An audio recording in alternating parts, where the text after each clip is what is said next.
afternoon. This is Pastor Ernest, pastor of Tremendous Faith Christian Center in Berkeley, California. Let's get to it. New subject matter. We're talking about spiritual responsibility.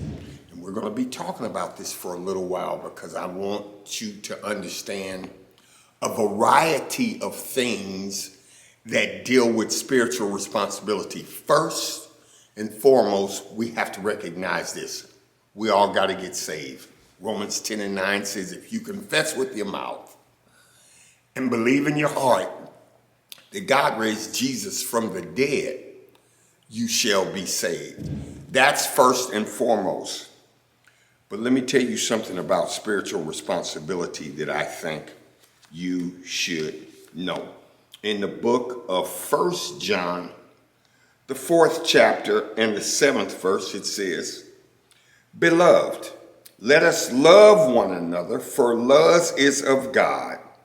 And everyone that loveth is born of God and knows God. He or she that loveth not knoweth not God, for God is love.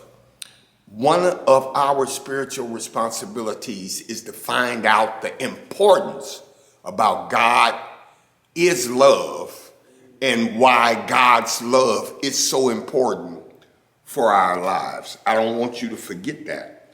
That's important.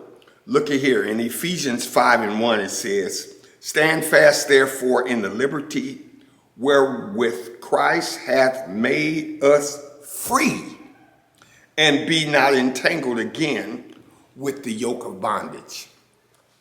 God has made us free. Now, why did I say that? I need each and every one of you to look at me and understand this, because this is very important. When we get free, freedom comes from maturity. When you start getting older and maturing, even in your natural life, you're kind of in bondage, sort of, kind of, under your parents' authority, because they tell us things that we don't like and that we don't want to do, but they're in love, leading us and guiding us. But when we get older and when we start developing freedom, then we can choose to make our own decisions. But this is what we all have to remember. With freedom comes responsibility. The more freedom you have, the more responsibility you have. As a matter of fact, usually people have more responsibility than they have freedom. That's just how life works. Did you understand that? We got a lot more to talk about. Love you with all my heart. God loves you more than I can ever love you. Continue to make God proud of you. See you soon.